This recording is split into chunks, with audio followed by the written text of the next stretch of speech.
오늘은 라스베가스 필그림 교회 창립 6주년 기념주일입니다. 우리 라스베가스 필그림 교회의 주인 되시고 또 오늘까지 인도하시고 이끌어 주신 우리 하나님께 진심으로 감사를 드리고 영광을 주님께 올려드립니다. 우리 하나님께 영광의 박수로 감사하겠습니다.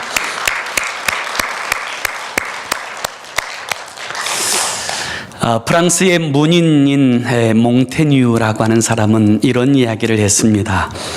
전 세계는 알면서도 자신은 알지 못하는 사람들이 이 세상에는 많다라고 이야기했습니다. 세상이 어떻게 돌아가는지, 전 세계에 대한 정치, 경제, 사회, 문화, 군사 모르는 것은 없는데 정작 나 자신이 누구인지, 내가 무엇을 위해서 살아야 되는지, 나는 왜 부름 받았는지에 대하여서는 알지 못하는 사람들이 많다라는 것입니다. 사랑하는 여러분, 우리는 이 땅에 먹기 위해서 태어난 존재가 아닙니다. 많은 사람들은 배가 고프니 먹고, 또 때가 되니 이제 결혼하고, 그리고 아이를 낳으니 양육하고, 그리고 그와 같은 일들을 위해서 돈이 필요하니 돈을 벌고, 그렇게 살다가 죽는 것이 인생이라고 여기는 사람들이 있습니다. 그러나 그것은 결코 하나님께서 기대하시거나 원하시는 인생의 모습은 아닙니다. 왜냐하면 그것은 돼지나 소도 다 하는 일이기 때문입니다. 태어났으니 살고, 배가 고프니 먹고, 자라게 되었으니 양육하고, 그러다가 죽는 것, 그것은 누구나 하는 것입니다. 그러나 하나님의 사람들은 자신이 왜 이 땅에 사는지, 존재 이유가 무엇인지를 알고 사는 사람들, 그들이 바로 그리스도 예수의 사람들입니다. 저는 오늘 이 본문의 말씀을 묵상하면서 우리 라스베가스 필그림 교회가 이 땅에 존재해야 될 목적이 무엇일까에 대하여 고민하며 묵상하였습니다. 라스베가스 필그림 교회를 왜 하나님께서 이곳에 이 땅에 세우셨을까? 하나님의 존재 목적에 대한 부분들을 우리가 함께 묵상하기를 원합니다.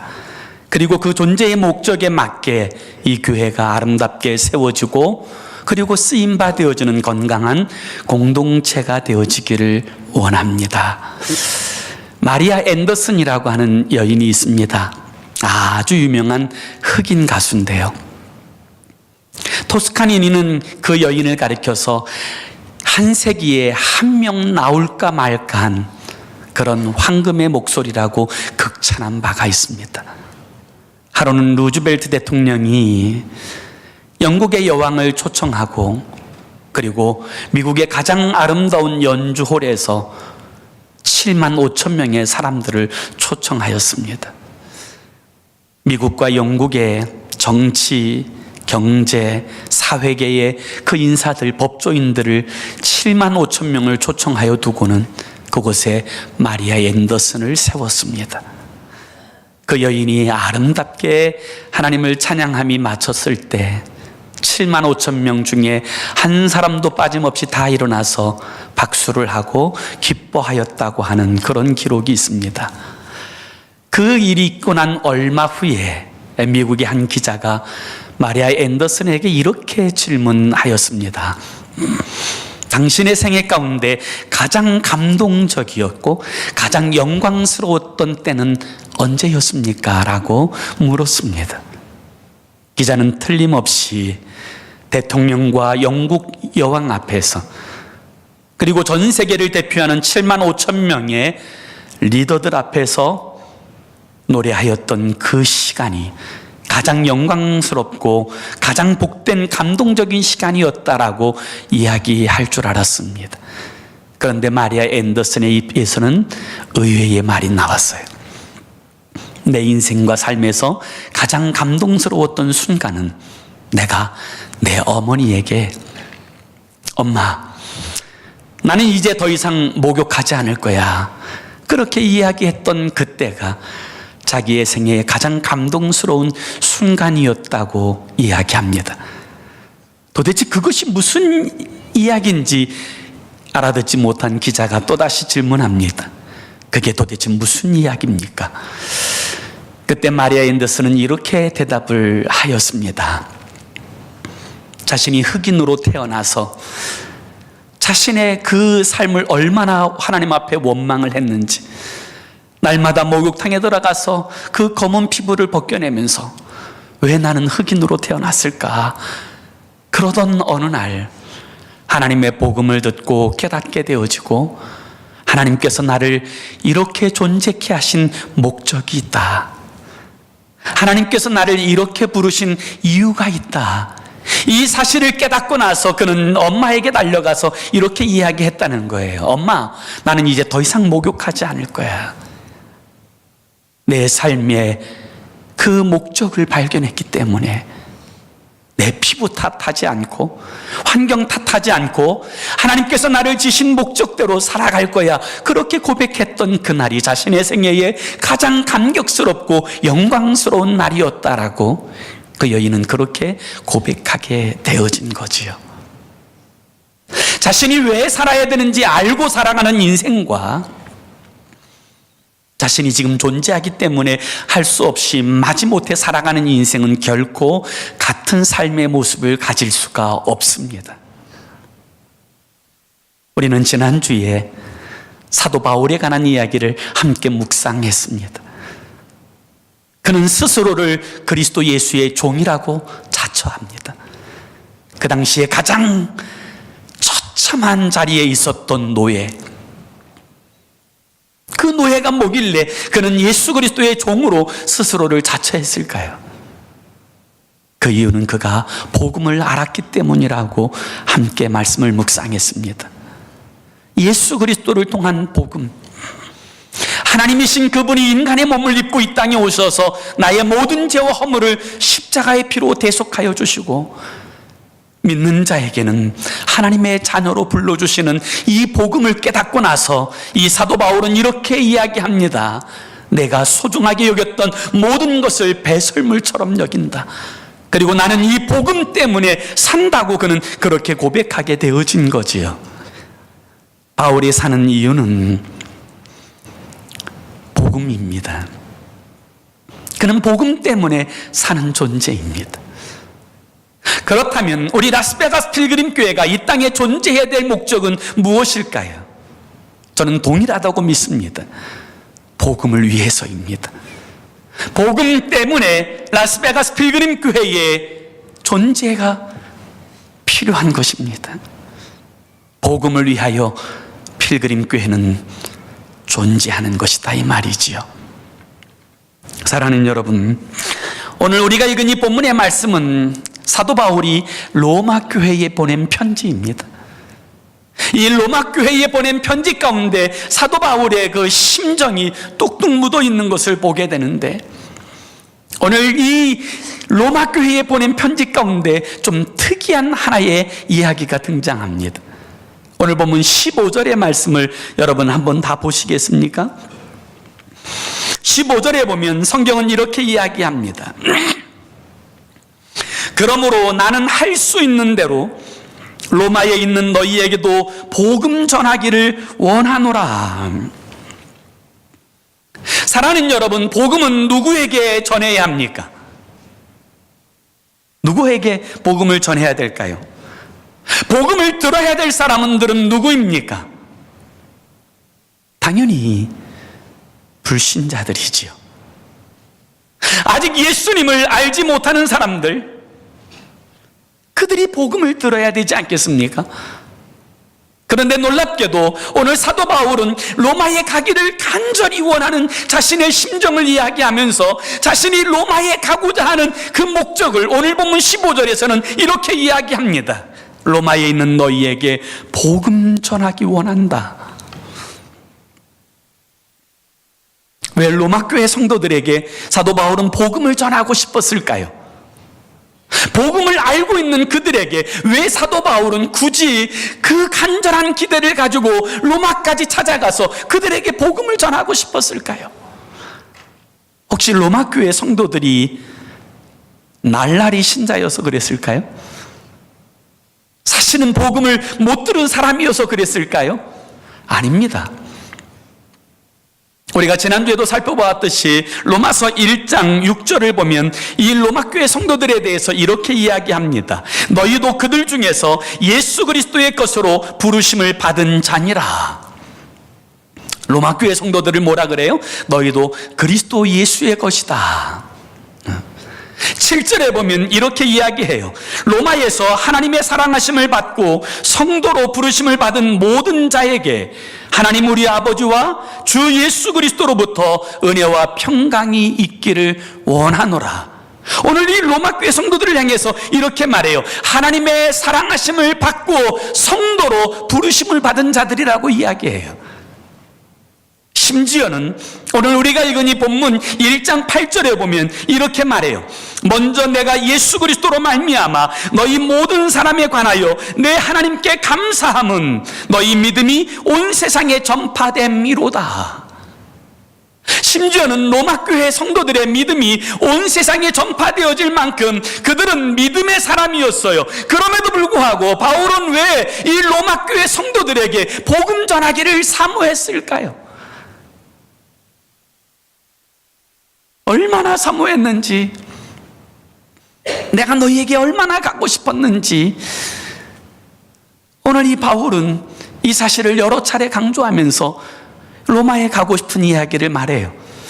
그러면서 가고 싶어하는 목적이 너희에게 복음을 전하기 위함이라고 그렇게 선언하고 있어요. 도대체 왜 로마교회 성도들은 복음을 다시금 들어야 될까요? 그 이유는 그들이 구원의 감격을 잃어버렸기 때문이에요. 실제로 사도 바울이 로마 교회에 보낸 이 편지는 로마에 교회가 세워진 지 약 20년에서 25년 사이에 있었던 때였습니다.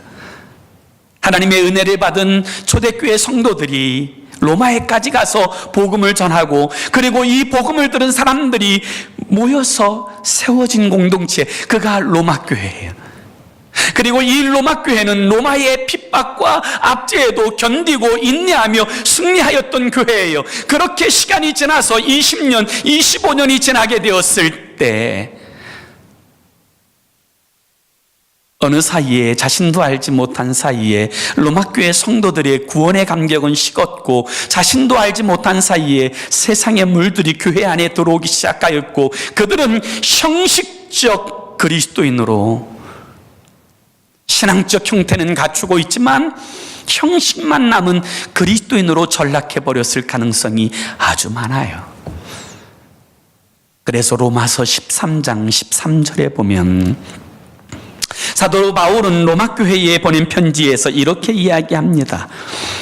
낮에와 같이 단정히 행하고 방탕하거나 술 취하지 말며 음란하거나 호색하지 말며 다투거나 시기하지 말고 오직 주 예수 그리스도로 옷 입고 정욕을 위하여 육신의 일을 도모하지 말라.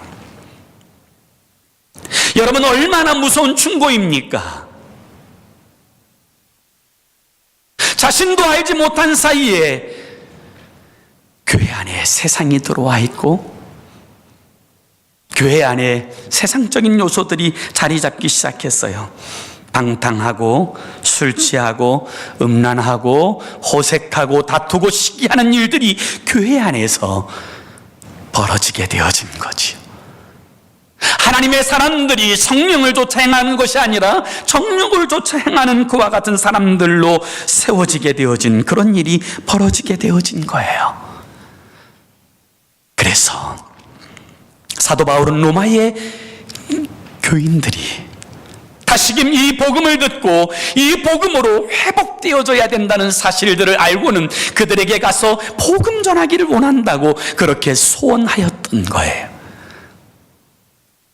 저는 복음을 들어야 될 사람이 교회 밖에도 많지만 교회 안에도 저는 많다고 믿습니다.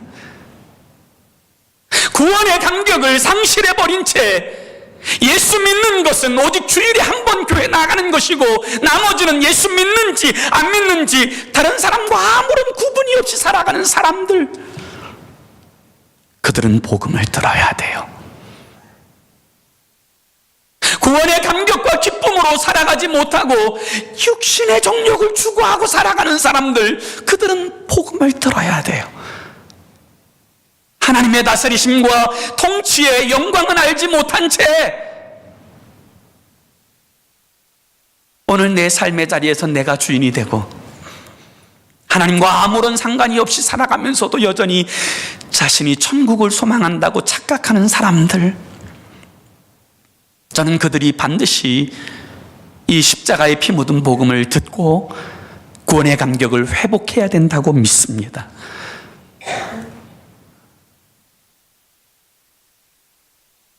(1908년에) 런던의 한 정신과 의사에게 한 중년의 남자가 찾아왔답니다. 그리고서는 자신의 그 연약함에 대해서 호소하기를 시작했다고 합니다. 선생님, 내 삶은 언제나 우울합니다. 살고 싶은 생각이 하나도 없어요. 내 삶에 의욕도 없고 내가 왜 살아야 되는지도 모르겠고 날마다 죽고 싶은 생각만 듭니다. 어떻게 하면 좋겠습니까? 저를 도와주십시오. 그 간절한 호소와 달리 그 이야기를 듣고 있던 정신과 닥터는 무덤덤하게 이렇게 이야기합니다. 선생님의 질병은 그렇게 큰 질병 아니에요. 신경쇠약증이라고 하는 건데 조금 웃고 조금 마음 열고 신나게 살면 다 고쳐질 병이에요. 그렇게 이야기하더라는 거예요. 그러자 이 환자가 다시금 이야기합니다. 그러면 어떻게 하면 좋겠습니까? 그러자 그 닥터가 하는 이야기가 내일 이 런던의 극장에서 세계적인 코미디언인 그리말디가 공연을 하는데 그 공연에 참석하세요. 그리고 마음껏 웃으세요. 그러면 병세가 호전되어지고 좋아질 겁니다. 그 말을 들은 환자가 의사에게 이야기합니다. 아니요, 저에겐 약이 필요합니다. 약을 주십시오. 그런데 의사가 주질 않는 거예요. 한참을 실강의하던 끝에 이 환자가 이렇게 이야기하더라는 거예요. 선생님, 제가 바로 그 그리말디입니다. 다른 사람에겐 웃음을 줬지만 정작 자신은 절망에 빠져 있었던 한 남자의 이야기. 어쩌면 오늘 우리들의 모습은 아닙니까? 복음, 유앙겔리온이라고 표현되는 복음, 세상이 줄 수 없는 가장 기쁜 소식을 가지고 있음에도 불구하고 세상에 살아가는 우리들의 삶이 기쁘고 감격스럽고 행복하지 못하고 무의미하고 그런 모습으로 살아가고 있지는 않습니까? 복음을 가지고 있다는 우리들의 삶이, 복음을 전한다는 우리들의 삶이 복음 없는 사람과 전혀 다르지 않는 그런 삶의 모습으로 행하고 있지 않는지 우리는 돌아볼 필요가 있다고 생각합니다. 그렇다면 사랑하는 여러분, 오늘 이 시간 그리스도 예수의 십자가의 복음을 다시 한번 붙드십시오. 그리고 주 예수 그리스도께서 나의 죄를 위하여, 나의 허물을 위하여 십자가에 달려 죽으신 그 은혜를 다시금 회복하는 축복의 시간이 되기를 예수의 이름으로 축원합니다. 구원의 감격, 그것은 십자가의 복음을 바로 깨달을 때, 그리고 그 복음이 나의 복음이 되어질 때, 이 복음이 내 삶에 영향을 줄 때 우리는 이 복음의 감격 속에 살아가는 인생이 되어질 수 있어요. 아무리 오랫동안 신앙생활을 하면서도 이 복음의 감격이 없다면, 주님과의 이 첫사랑이 식어버렸다면 주님께서는 기뻐하지 않습니다. 그래서 요한계시록 2장에 보면 에베소 교회를 향한 주님의 말씀이 뭐예요? 너희를 향한 내 첫사랑, 그 첫사랑을 회복하라. 그렇지 않으면 내가 촛대를 너희에게서 옮길 것이다. 오늘 그리스도 예수의 복음이 나를 위한 복음인 것을 알고 주님과의 첫사랑이 회복되어지는 그런 복된 시간이 되어지기를 원합니다. 그래야 우리가 이 복음을 누리고 사는 인생이 되어질 수 있는 거예요. 다하라 요네코라고 하는 일본 여성이 있어요. 이 여자분이 18살 되었던 해에 정말 자신이 사랑하고 의지했던 어머니가 죽게 됩니다. 이 일이 너무 큰 충격이 되어진 이 다하라 요네코는 자신의 삶을 포기하기 위해서 뛰어드는 전차에 몸을 던져요. 그런데 불행인지 다행인지 이 여인이 살아납니다. 두 다리는 잘려진 채로, 왼팔도 떨어진 채로, 오른쪽 하나 선한데 그 중에서도 두 손가락이 잘려진 채로 그런 몰골로 자신이 생존해 있다는 사실을 알고서는 이 여인이 원망하기를 시작합니다. 그리고 자신의 삶은 더 이상 소망이 없다고 생각하면서 죽기를 구하면서 날마다 의사 몰래, 간호사 몰래 죽기 위한 준비를 하면서 수면제를 모으고 있었던 어느 날, 목사를 지망하는 한 신학생이 이 병실에 와서 이 다하라 요네코에게 복음을 전해요. 예수 그리스도를 전해요. 한 번만 전하는 것이 아니라 자주 찾아와서 이 복음을 전하는데 이 몇 번의 만남을 통하여서 이 다하라 요네코의 마음이 열려요. 그래서 예수 그리스도를 중심에 영접하게 되지요. 그리고 신앙에 대한 이야기들을 나누던 어느 날, 이 청년이 다하라 요네코에게 청혼을 합니다. 요네코, 나와 결혼해 주십시오. 이 청년의 청혼을 듣고서는 너무 놀랍니다.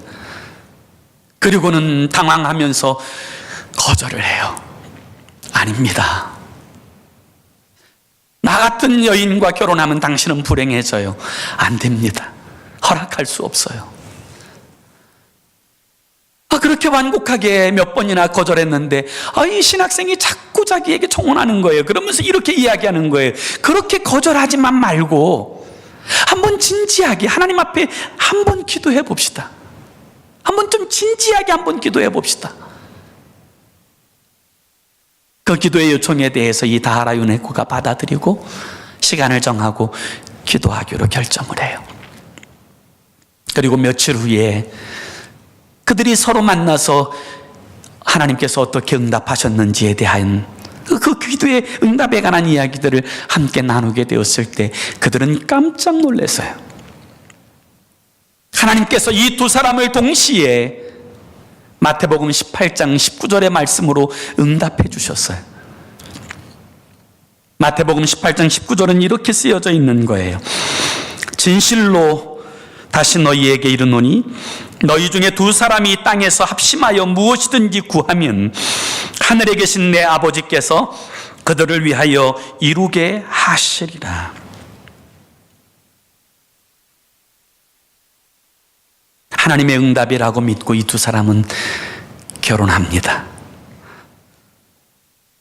그리고 두 아이의 부모가 돼요. 그리고 일본에서 교회를 개척하여 사역하는 사역자가 돼요. 그런데 이 다하라 요네코가 얼마 후에 책 한 권을 써내요. 그 책의 제목이 너무나도 충격적이에요. 그 책의 제목은 이거예요. 산다는 것이 황홀하다. 산다는 것이 황홀하다. 사랑하는 여러분, 복음에는 능력이 있어요. 예수 그리스도의 십자가의 복음이 진정으로 나의 복음으로 받아들여질 때, 이 복음은 환경과 상황과 상관없이 우리의 삶을 황홀하게 해요.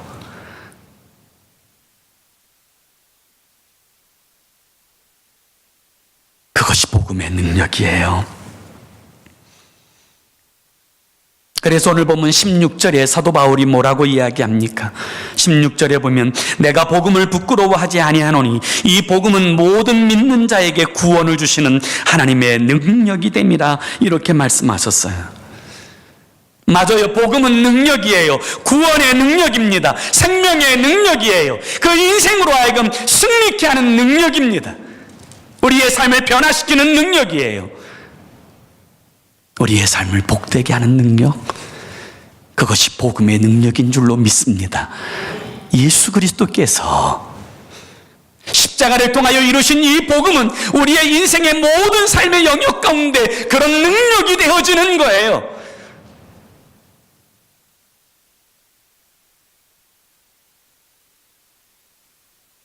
저는 우리 라스베가스 필그림 교회가 이 구원의 감격, 이 복음의 능력을 가지고 나아가는 교회가 되기를 원합니다. 그리고 그와 같을 때 교회는 교회다워지고 성도는 성도다워질 수 있다고 믿기 때문이에요. 저는 오늘 이 바울이 로마에 보낸 편지에서 복음을 가진 그리스도 예수의 사람들, 복음을 가진 라스베가스 필그림 교회가 어떻게 살아야 될지를 짤막하게 세 가지로 이야기하려고 그래요. 첫 번째로, 이 복음을 가진 사람들은 어떻게 살아야 합니까? 첫 번째로 영적 채무의식을 가지고 살아야 돼요. 영적 채무의식. 바울은 예수 그리스도를 만나고 복음을 듣고 구원을 받은 후부터 그는 빚진 자의 심정으로 살았어요. 그래서 오늘 보면 14절의 말씀을 우리 함께 읽어봅니다. 14절 시작. 헬라인이나 야만인이나 지혜 있는 자나 어리석은 자에게 다 내가 빚진 자라.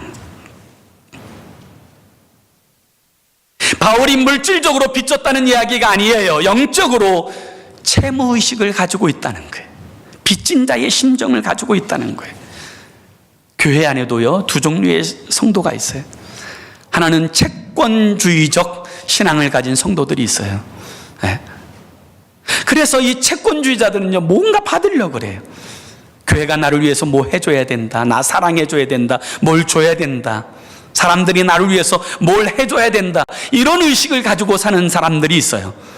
그러다가 자기의 요구에 충족되지 않으면 좌절하고 절망하고 교회를 떠나고. 그러나 정말 건강한 그리스도 예수의 사람들은요, 채무의식을 가지고 살아요. 영적 채무의식. 그 사람들은 언제나 감사하고 언제나 미안해해요. 주님께서 내게 베풀어 주신 은혜가 이렇게 감사한데, 이렇게밖에 못하는 것이 너무 미안하다. 나를 구원하시기 위한 그리스도 예수의 사랑이 이렇게 크고 영광스러운데 더 하지 못해서 죄송하다. 더 사랑하지 못해서, 더 섬겨주지 못해서 늘 미안한 마음을 가지고 살아가는 사람들이 있어요. 그래서 바울은 그 주님의 사랑에 보답하기 위해서 그 영적 채무의식을 가지고 나는 유대인이나 헬라인이나 지식 있는 사람이나 야만인이나 나는 다 그들에게 빚진 자다, 그 마음을 가지고요, 주님께서 가장 기뻐하시는 그 귀한 영혼을 주님께로 전도하기 위하여 그의 삶을 드리는 거예요. 그 사역을 위해서 자신의 삶을 희생하는 거예요. 헌신하는 거예요. 영적 채무의식을 갖는 거예요. 저는 우리에게도 이런 마음이 있었으면 좋겠어요. 주님의 사랑에 대한 빚진 자의 심정을 가지고 주님을 위해서 수고하고 힘쓰고 애썼음에도 불구하고 부족한 것처럼 늘 좀 더 잘하지 못한 것, 좀 더 열심을 내지 못한 것, 일에 대한 안타까움을 가지고 살아가는 우리가 되었으면 좋겠어요. 두 번째로, 복음을 가진 자들이 가져야 될 모습이 있다면 복음을 부끄러워하지 말아야 된다는 거예요. 복음을 부끄러워하지 말아야 된다. 우리 한번 다 같이 16절의 말씀을 함께 읽습니다. 시작. 내가 복음을 부끄러워하지 아니하노니 이 복음은 모든 믿는 자에게 구원을 주시는 하나님의 능력이 됨이라. 먼저는 유대인에게요 그리고 헬라인에게로다. 아멘. 좀 복음을 부끄러워하지 않는 그런 하나님의 사람들, 그런 교회 성도들이 되었으면 좋겠어요. 옛날에는요, 저희 아버님 목사님이셨는데 옛날에는 성경책을 꼭 가슴에 이렇게 끼고 다녔어요. 다른 사람들 다 보도록. 근데 저희 아버님만 그런 게 아니고요, 그 성도님들이 다 새벽에 아침에 교회 나올 때 성경책 이렇게 하고 나왔어요. 자신이 그리스도인인 것, 교회 다니는 것을 자랑스럽게 여겼어요. 그런데 요즘에는요, 성경책 이렇게 하고 나오시는 분들을 찾아보기가 너무너무 어려워요. 성경책을 가방 속에 쏙 집어넣고 다니거나 심지어는 아예 들고 다니지 않아요. 다른 사람들과 교제할 때, 식사할 때 식사 기도하는 게 너무 부끄러워서 다른 사람들 한눈 팔 때 잠깐 눈을 깜짝거리고 기도한 것처럼 그렇게 의식 행위로 그렇게 끝내버리는 사람들이 너무 많아요. 사랑하는 여러분, 복음을 부끄러워하지 맙시다. 부모를 부끄러워하는 자녀가 불효자인 것처럼요, 복음을 부끄러워하는 사람들, 하나님을 부끄러워하는 인생들을 하나님께서도 부끄러워하세요. 기뻐하지 않으세요. 복음을 자랑할 수 있는 어떤 사람을 만나든 그리스도 예수의 복음을 자랑할 수 있는 그런 하나님의 사람들이 되어지기를 예수의 이름으로 축원합니다. 마지막으로 복음을 가진 자는 믿음으로 살아야 돼요. 우리 17절의 말씀도 함께 읽어봅니다. 17절 시작. 복음에는 하나님의 의가 나타나서 믿음으로 믿음에 이르게 하나니 기록된 바 오직 의인은 믿음으로 말미암아 살리라 함과 같으니라. 아멘. 예수 믿는 사람들은 제 잘난 맛에 사는 사람들이 아니에요. 예수 믿는 사람들은 자신의 지혜를 의지하고 사는 사람들이 아니에요. 예수 믿는 사람들은 자신의 능력을 의지하고 사는 사람들이 아니에요. 예수 믿는 사람들은 믿음으로 사는 사람들이에요. 오직 의인은 믿음으로 말미암아 살리라. 그것이 믿는 자의 삶의 모습이에요. 우리 라스베가스 필그림 교회가 복음의 영광 가운데 구원의 감격을 회복한 교회가 되길 원합니다. 그럴 뿐만 아니라 복음의 능력이 있다는 사실을 알고 이 복음의 능력이 우리의 삶의 자리에서 경험되어지고 누려지는 축복을 얻게 되어지기 원합니다. 그리고 이 복음을 가진 자답게 복음의 빚진 자로서 사람들을 만날 때마다 이 복음의 영적 채무의식을 가지고 그들에게 복음을 전하고, 그럴 뿐만 아니라 정말 이 복음을 가진 자답게 복음을 부끄러워하지 않고 믿음으로 우리의 삶을 살아내는 복음의 역사가 우리의 삶을 통하여 드러나는 저와 여러분의 삶이 되어지기를 예수의 이름으로 축원합니다. 기도하겠습니다. 우리 함께 1분 동안 함께 기도하기 원하는데요, 오늘 이 복음이 나에게 어떤 영향을 미쳤는지, 정말 예수 그리스도의 십자가의 복음이 나의 복음이 되었는지, 그래서 이 복음이 내게 너무 영광스럽고 이 복음이 너무너무 자랑스럽고 이 복음이 나를 날마다 흥분되게 하고 이 복음이 나를 감격시키는 그런 삶을 살아가고 있는지, 아니면 복음을 처음 받았을 때의 이 감격과 이 주님을 향한 뜨거운 첫사랑은 잊어버린 채 자신도 알지 못한 채 세상에 물이 들어와서 세속적인 그리스도인이 되어서 어둠 가운데 행하며 정욕을 따라 행하며 시기하며 질투하며 탐욕을 쫓아 살아가는 인생으로 전락해 보이고 말하지 않았는지, 오늘 이 복음 앞에서 우리의 삶을 다시금 돌아보았으면 좋겠어요. 사도 바울은 로마 교회 성도들에게 복음 전하고 싶었어요. 그래서 그들의 잃어버린 첫사랑을 회복시키고 구원의 감격을 일으켜 세워서 복음을 부끄러워하지 않고 이 복음의 역사를 삶의 자리에 나타내는 하나님의 사람들로 세우고자 하는 그 거룩한 열망을 가지고 로마 교회에 가고 싶었어요. 오늘 주님께서 우리 교회를 바라보실 때, 주님께서 우리 한 사람 한 사람의 신앙을 바라보실 때 주님은 어떤 마음으로 바라보실까요? 정말 그 주님과의 첫사랑을 간직하면서 가슴 설레이는 허니문 가운데서 우리가 살아가고 있는지 주님께서 돌아보신다면 우리는 어떤 모습으로 주님 앞에 설 수 있을까요? 오늘 이 시간 우리 1분 동안만 함께 합심으로 기도하겠습니다. 하나님, 복음을 부끄러워하지 않게 하여 주옵소서. 하나님, 정말 복음의 빚진 자의 심정으로 행하여 살게 하옵소서. 그리고 내 삶이 세상 사람들의 삶의 방식과 다른 믿음의 삶을 살아내는 우리가 되게 하여 주옵소서. 이와 같은 소원을 가지고 주님 앞에 1분 동안만 합심으로 기도하겠습니다. 좋으신 하나님 아버지, 주님의 은혜와 사랑을 진심으로 감사를 드립니다. 오늘 하나님, 바울은 이 로마 교회 성도들에게 이 복음을 전하고 싶은 간절함이 있었습니다. 아버지, 그들이 이 복음의 열정이 회복되어져야, 이 복음의 감격이 회복되어져야, 주님과의 첫사랑이 회복되어져야 로마 교회를 통하여서 서버나에 가고 그리고 복음을 온 땅 끝까지 선포할 수 있는 까닭에 하나님, 이 바울은 로마 교회 성도들이 이 복음의 열정, 이 구원의 열정이 회복되기를 소원하였습니다. 복음을 부끄러워하지 않고 하나님 복음의 능력을 의지하면서 하나님 아버지 이 복음을 살아내는 그런 하나님의 사람들이 되기를 소원하였습니다.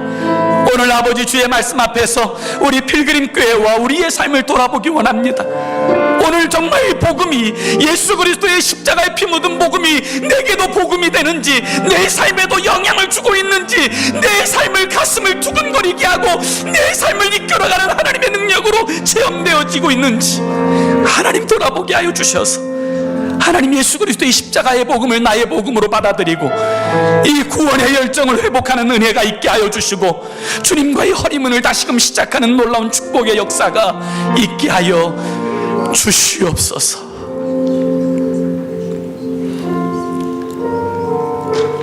좋으신 하나님, 이 복음은 교회 밖의 사람들뿐만 아니라 교회 안의 사람들에게도 여전히 선포되어져야 한다고 말씀하고 있습니다. 구원의 감격을 잃어버린 채 세상 사람들처럼 살아가려고 하는 이 시대의 우리들에게 오늘 선포되어진 이 복음이 나의 복음으로 다가오게 하여 주시고, 이 복음이 내 가슴을 뛰게 하고 이 복음이 내 삶을 살아내게 하는 하나님의 능력으로 찾아오게 하여 주셔서 하나님 주님과의 첫사랑을 회복한 교회, 주의 성도들 되게 하여 주시옵소서. 예수님의 이름으로 간절히 기도 올리옵나이다. 아멘.